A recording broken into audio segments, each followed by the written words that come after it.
Dictation start होगी 5 second बाद।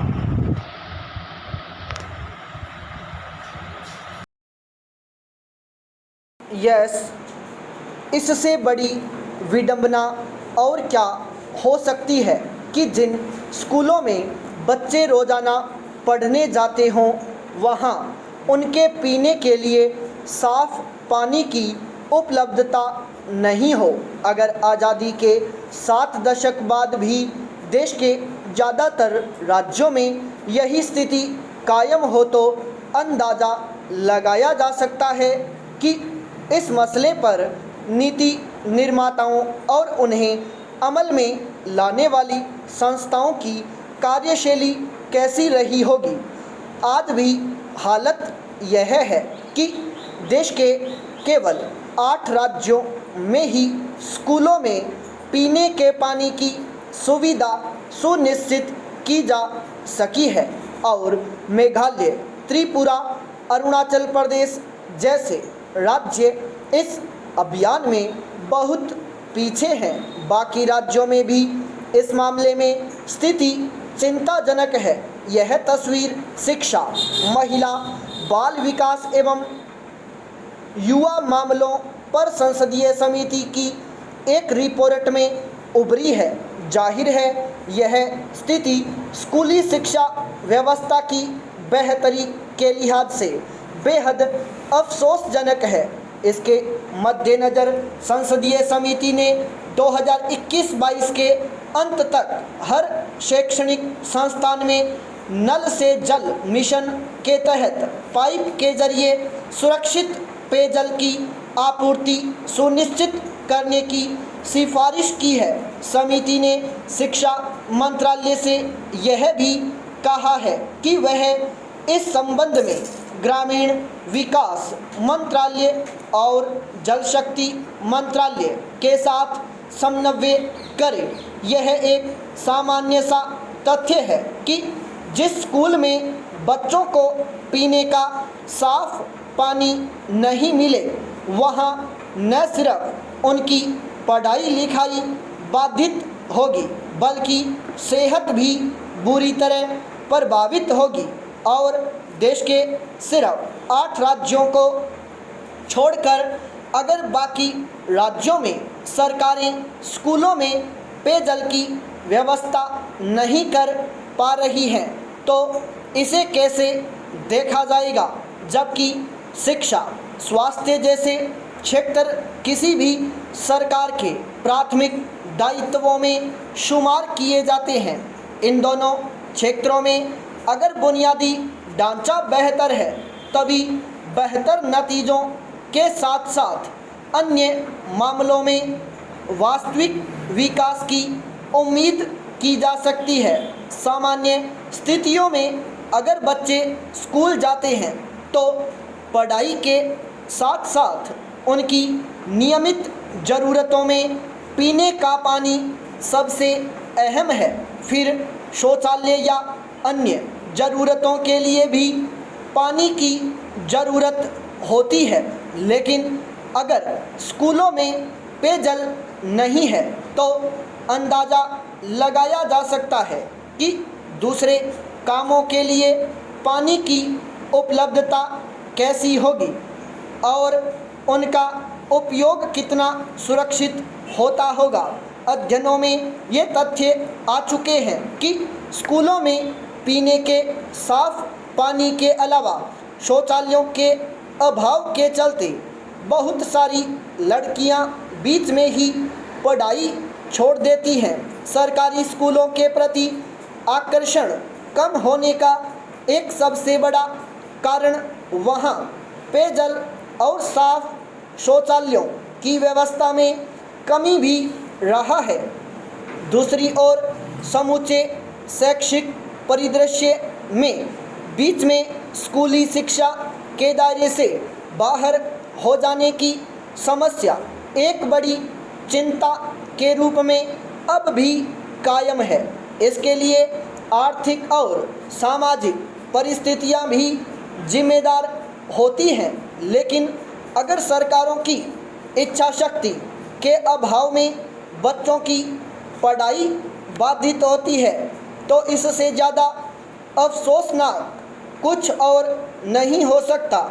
जबकि स्कूल के भवन, पेयजल और शौचालय की व्यवस्था बुनियादी सुविधाओं के अंतर्गत आते हैं और इसे सुनिश्चित करना सरकार की प्राथमिक जिम्मेदारी होनी चाहिए।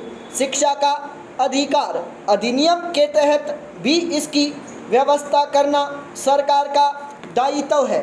सवाल है कि अर्थव्यवस्था के दूसरे तमाम मानकों पर विकास का दावा बढ़ चढ़कर करने वाली सरकारों की नज़र में स्कूलों की बुनियादी ज़रूरतों को लेकर ऐसा उपेक्षा भाव क्यों दिखता है?